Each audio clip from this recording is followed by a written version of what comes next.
News first ಆಯೋಜಿಸ್ತಾ ಇರುವ ಕರ್ನಾಟಕದ ಅತಿ ದೊಡ್ಡ ಇವಿ ಎಕ್ಸ್ಪೋ ಜನರು ಕೊಟ್ಟಂಥ ತೆರಿಗೆ ಹಾಳು ಮಾಡುವಂಥ ಕೆಲಸ ಆಯಿತು. ಕೇವಲ ಕೇಂದ್ರ ಸರ್ಕಾರವನ್ನು ಟೀಕೆ ಮಾಡೋದು, ಮೋದಿಯವ್ರನ್ನ ಟೀಕೆ ಮಾಡಲಿಕ್ಕೆ ಕರೆದ ಒಂದು ಸದನ. ರಾಮ್ಜಿ ಬಗ್ಗೆ ಚರ್ಚೆನೂ ಸರಿಯಾಗಿ ಆಗಲಿಲ್ಲ. ಅಬಕಾರಿ ಇಲಾಖೆ ಭ್ರಷ್ಟಾಚಾರ ಬಗ್ಗೆನೂ ಯಾವುದೇ ಒಂದು ತಾರ್ಕಿಕ ಅಂತ್ಯಕ್ಕೆ ಬರಲಿಲ್ಲ. ಈ ರೀತಿ ಈ ಅಧಿವೇಶನದ ಅರ್ಥನೇ ಇರಲಿಲ್ಲ. ರಾಜ್ಯಪಾಲರ ಭಾಷಣದ ಇವರು ಬರೆದು ಕೊಟ್ಟಂಗೆ ಅವ್ರು ಓದಬೇಕು ಅನ್ನುವಂಥದ್ದು. ಒಬ್ಬ ಕೇಂದ್ರದ ಪ್ರತಿನಿಧಿ ಆದಂಥ ರಾಜ್ಯಪಾಲರು ಕೇಂದ್ರ ಸರ್ಕಾರವನ್ನು ಟೀಕೆ ಮಾಡಿಸುವಂಥದ್ದು ಒಂದು ಸರ್ಕಾರದ ಒಳ್ಳೆಯ ಲಕ್ಷಣ ಅಲ್ಲ. ನಿರಂತರವಾಗಿ ರಾಜ್ಯ ಮತ್ತು ಕೇಂದ್ರದ ಸಂಬಂಧಗಳು ಹಾಳಾಗುವಂತಹ ಕೆಲಸ ಮಾಡಬಾರ್ದು. ಯಾಕಂದರೆ ಸಾಕಷ್ಟು ಅಭಿವೃದ್ಧಿ ಆಗಬೇಕಾಗಿದೆ, ಕರ್ನಾಟಕಕ್ಕೆ ಸಾಕಷ್ಟು ಹಣ ಬರಬೇಕಾಗಿದೆ. ಅದು ವಿಧಾನಸಭೆಯಲ್ಲಿ ಒಂದು ಆರೋಗ್ಯಕರವಾದಂಥ ಚರ್ಚೆ ಆಗಬೇಕಾಗಿತ್ತು. ಅದು ಆಗದೆ ಒಂದು ರೀತಿ ಈ ಸದನ ಕೇವಲ ಶಾಸಕರ ಒಂದು ಸಂಬಳ ಭತ್ಯೆಗಾಗಿ ಮಾಡಿದಂಥ ಒಂದು ಕಾರ್ಯಕ್ರಮ ಆಯಿತು. ಅಬಕಾರಿ ಹಗರಣ ಅಂತ ಭಾಳ ದೊಡ್ಡ ಗುಲ್ಲಾಯಿತು ಸರ್. ಈಗ ನೋಡಿದರೆ BJPಯನ್ನು ದೊಡ್ಡ ಆಸಕ್ತಿದಾಯಕವಾಗೋದ್ರ ಬಗ್ಗೆ ಏನೋ ಜಿಲ್ಲಾ ಮಟ್ಟದಲ್ಲೆಲ್ಲ ಮಾಡ್ತಾ ಇದೆ ಬಿಟ್ಟರೆ ನಿಮ್ಗೆ ಅನಿಸ್ತಾ ಇದೆಯಾ ಪ್ರಭಾವಕಾರಿಯಾಗಿ ಅದನ್ನು ನೋಡಿ? BJP ರಾಜ್ಯಾಧ್ಯಕ್ಷರು ಸಂಪೂರ್ಣವಾಗಿ ಈ ಸರ್ಕಾರದ ವೈಫಲ್ಯಗಳನ್ನು ವಿಧಾನಸಭೆಯಲ್ಲೂ ಮಾತಾಡ್ತಾ ಇಲ್ಲ, ಬಹಿರಂಗವಾಗಿಯೂ ಮಾತಾಡ್ತಾ ಇಲ್ಲ, ಸದನದಲ್ಲೇ ಕುಂಡ್ರೋದಿಲ್ಲ, ಸದನದಲ್ಲಿ ಆ ಚರ್ಚೆಯಲ್ಲೇ ಭಾಗವಹಿಸೋದಿಲ್ಲ.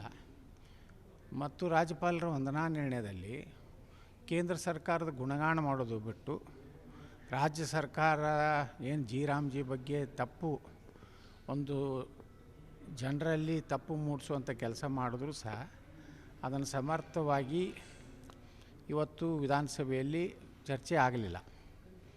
ಮತ್ತು ವಿರೋಧ ಪಕ್ಷದ ನಾಯಕರು ಪ್ರಯತ್ನ ಮಾಡಿದ್ದಾರೆ ರಾಮ್ಜಿ ಬಗ್ಗೆ ಚರ್ಚೆ ಮಾಡಲಿಕ್ಕೆ. ಆದರೆ ಏನಾಗಿಬಿಟ್ಟಿದೆ, ಇವರೆಲ್ಲ ಏನು ಹೇಳಿದರು, ನಾವು ಈ ಜೋಡಿ ಎತ್ತುಗಳು ಕರ್ನಾಟಕದಲ್ಲಿ ಇಬ್ಬರು ಕೂಡ ಕೆಲಸ ಮಾಡ್ತೀವಿ ಅಂತೇಳಿ. ಆ ರೀತಿ BJPಯಲ್ಲಿ ಮೊನ್ನೆ ಅಧಿವೇಶನದಲ್ಲಿ ಎಲ್ಲೋ ನಾನು ಭಾಳ ಉಗ್ರ ಟೀಕೆ ಮಾಡಿದಂದ್ರೆ ನನ್ನೆಲ್ಲ ಫೈಲ್ಗಳನ್ನು ತೆಗೆದಿಡ್ತಾರೆ ಅನ್ನುವಂಥ ಭಯದಿಂದ ಈ ಸದನದಿಂದ ಓಡಿ ಹೋದಂಥದ್ದು ನಾವು ನೋಡಿದೆವು. ಯಾವ ಅಬಕಾರಿ ಹಗರಣದಲ್ಲಿಯೂ ಮಾತಾಡಲಿಲ್ಲ. ರಾಜ್ಯಪಾಲರ ವಂದನಾ ನಿರ್ಣಯದಲ್ಲಿಯೂ ಸಹ ಕಳೆದ ಎರಡೂವರೆ ವರ್ಷದ ಸರ್ಕಾರದ ವೈಫಲ್ಯಗಳ ಬಗ್ಗೆನೂ ಮಾತಾಡಲಿಲ್ಲ. ಮತ್ತು ಯಾವುದೇ ಒಂದು ಹೋರಾಟ ತಾರ್ಕಿಕ ಅಂತ್ಯನೂ ಕಾಣಲಿಲ್ಲ. ಮತ್ತು ಇದರ ಒಂದು ಲಾಭ ಪಡೆದು ಇವರ ವೈಫಲ್ಯವನ್ನು ಪಡೆದು ಆಡಳಿತ ಪಕ್ಷ ಅದರ ಯಾವುದೇ ನಮಗೇನೂ ಆಗಿಲ್ಲ ಅನ್ನೋ ರೀತಿಯಲ್ಲಿ ವರ್ತನೆ ಮಾಡಿದ್ರು. ಒಂದು ಕಾರ್ಯಕರ್ತರಲ್ಲೊಂದು ಅಭಿಪ್ರಾಯ ಅಂದರೆ, ಒಂದು ನಿಮ್ಮ ನಾಯಕತ್ವ ರಾಜ್ಯ ರಾಜಕಾರಣದಲ್ಲಿ ಇದ್ದಿದ್ದರೆ ಚೆನ್ನಾಗಿತ್ತು ಅನ್ನೋ ಅಭಿಪ್ರಾಯ ಇತ್ತು. ನಿಮ್ಮನ್ನು ಹೊರಗಿಟ್ಟಿದ್ದಾರೆ. ಅನಂತಕುಮಾರ್ ಹೆಗಡೆ ಅವರ ರಾಜ್ಯ ರಾಜಕಾರಣಕ್ಕೆ ಮರಳುತ್ತಾರೆ ಅನ್ನೋದು ಭಾಳ ದೊಡ್ಡ ಚರ್ಚೆ ಆಗ್ತಾ ಇದೆ 2-3 ದಿನದಿಂದ. ನಿಮ್ಗೆ ಏನು ಅನ್ನಿಸ್ತಾರೆ, ಬಂದರೆ ಹೇಗೆ ಅವರು ಬರೋ ಆಗ್ತಿರೋ ಚರ್ಚೆಯ ಬಗ್ಗೆ ನಿಮಗೆ ನೋಡಬೇಕು. ಅನಂತಕುಮಾರ್ ಹೆಗಡೆಯವರು ವೈಯಕ್ತಿಕವಾಗಿ ಎಲ್ಲಿಯೂ ಪ್ರತಿಕ್ರಿಯೆ ಕೊಟ್ಟಿಲ್ಲ. ಕೇವಲ ಸಾಮಾಜಿಕ ಜಾಲತಾಣದಲ್ಲಿ ಅವರು ದಿಲ್ಲಿಗೆ ಬುಲಾವ್ ಮಾಡಿದ್ದಾರೆ, ದಿಲ್ಲಿಗೆ ಹೋಗಿದ್ದಾರೆ ಅಂತ ಹೇಳ್ತಾರೆ. ಆದರೆ ಆ ರೀತಿ ಯಾವುದೇ ಒಂದು ದೊಡ್ಡವಾದಂಥ ಮಾಹಿತಿಗಳಿಲ್ಲ. ಅವ್ರು ಕರೆದಿದ್ದಾರೋ ಎಲ್ಲೋ, ರಾಜ್ಯದ ರಾಜಕಾರಣಕ್ಕೆ ಬರಬೇಕು ಅನ್ನುವಂಥ ಅವ್ರ ಮನಸ್ಸಿದೆಯೋ ಅಥವಾ ಇಲ್ಲವೋ ಅನ್ನುವಂಥದ್ದು ಅನಂತಕುಮಾರ್ ಹೆಗಡೆಯವರೇ ಬಹಿರಂಗಪಡಿಸ್ಬೇಕು.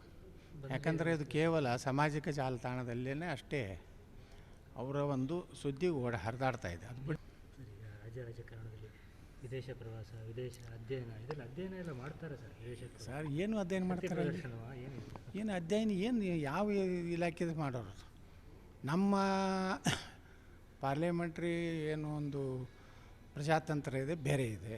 ಬೇರೆ ಬೇರೆ ದೇಶದಲ್ಲಿ ಬೇರೆ ಬೇರೆ ರೀತಿಯ ವ್ಯವಸ್ಥೆ ಇದೆ. ಈ ಅಮೇರಿಕಾದಾಗ ಹೋಗಿ ಏನು ಅಧ್ಯಯನ ಮಾಡೋದು? ಅಲ್ಲೇ ಅದು ನೇರವಾಗಿ ಜನರಿಂದ ಆಯ್ಕೆಯಾದಂಥ ಅಧ್ಯಕ್ಷರಿರ್ತಾರೆ. ನಮ್ಮ ದೇಶದಲ್ಲಿ ಹಾಗಿಲ್ಲ. ಅಲ್ಲಿ ಲೋಕಸಭಾ ಸದಸ್ಯರಿದ್ದರೂ ಸಹ ಪ್ರೆಸಿಡೆಂಟ್ ಆಫ್ ಅಮೇರಿಕಾದ್ದು ಅವ್ರು ಆಯ್ಕೆ ಮಾಡೋದಿಲ್ಲ, ಅದು ಜನ ಆಯ್ಕೆ ಮಾಡ್ತಾರೆ. ಆಸ್ಟ್ರೇಲಿಯಾ, ನ್ಯೂಜಿಲ್ಯಾಂಡು ಏನು ಅಲ್ಲಿ ಹೋಗಿ ಭ್ರಷ್ಟಾಚಾರ ಕಡಿಮೆ ಹೆಂಗೆ ಮಾಡಬೇಕು ಅನ್ನೋದು ಚರ್ಚೆ ಮಾಡಬೇಕು ಹೊರತು ಲೂಟಿ ಮಾಡೋದು. ನಾ ಕೇಳಿದೆ ಮೊನ್ನೆ ವಿಧಾನಸಭೆಯಲ್ಲಿ, BJP ಮುಖ್ಯಮಂತ್ರಿಗಳು 40% ಅಂತ ಹೇಳ್ತಿದ್ರಿ ಸಿದ್ದರಾಮಯ್ಯನವರೇ. ನೀವು 40%ನಲ್ಲಿ ಎಷ್ಟು ಪರ್ಸೆಂಟೇಜ್ ಭ್ರಷ್ಟಾಚಾರ ಕಡಿಮೆ ಮಾಡಿದ್ರಿ ಕರ್ನಾಟಕದಾಗ? ಈ ಗುತ್ತಿಗೆದಾರರು ಹೇಳಕತ್ತಾರೆ 65% ಬಂದಿದೆ. ಸುಮಾರು 37,000 ಕೋಟಿ ರೂಪಾಯಿ ಇವತ್ತು ಗುತ್ತಿಗೆದಾರ ಬಿಲ್ ಕೊಡಬೇಕಾಗಿದೆ. ಎಲ್ಲ ಬರೀ ಅದಕ್ಕೆ ಏನು ನೋಡಿರಿ, ಮೊನ್ನೆ ರಾಜ್ಯಪಾಲರ ವಂದನಾ ನಿರ್ಣಯದಲ್ಲಿ ಬರೀ ಗ್ಯಾರಂಟಿಗಳಿಗೆ ಗುಣಗಾನ. ಆ ದೇಶದ ಒಬ್ಬ ಲೇಖಕ ಅದನ್ನು ಹೊಗಳಿದ್ರು, ಇವ್ರು ಹೊಗಳಿದ್ರು ಅಂತ ಹೇಳಿ. ಆದರೆ ಮೊನ್ನೆ ಆರ್ ವಿ ದೇಶಪಾಂಡೆರು ಹೇಳಿದ್ದಾರೆ ಈ ಗ್ಯಾರಂಟಿಯಿಂದ ಅಭಿವೃದ್ಧಿ ಆಗ್ತಾಯಿಲ್ಲ ಅಂತ. ಒಬ್ಬ ಹಿರಿಯ ಕಾಂಗ್ರೆಸ್ಸಿನ ಶಾಸಕರು ಆರ್ ವಿ ದೇಶಪಾಂಡೆಯವರೇ ಇದನ್ನು ಟೀಕೆ ಮಾಡಿದ್ದಾರೆ.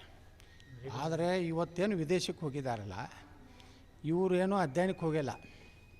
ಯಾರ ಕಡೆ ಎಷ್ಟು ಜನ ಅದಾರೋ ಅಂತ ಅಂಕಿ ಸಂಖ್ಯೆ ತೊಗೊಲಿಕ್ಕೆ ಡಿ ಕೆ ಶಿವಕುಮಾರ್, ಸಿದ್ದರಾಮಯ್ಯ ಒಂದು ಸರ್ಕಸ್ ಮಾಡ್ತಾ ಇದ್ದಾರೆ. ನ್ಯೂಸ್ ಫಸ್ಟ್ ನಿರ್ಭೀತಿಯಿಂದ ನಿಮ್ಮ ಪರವಾಗಿ.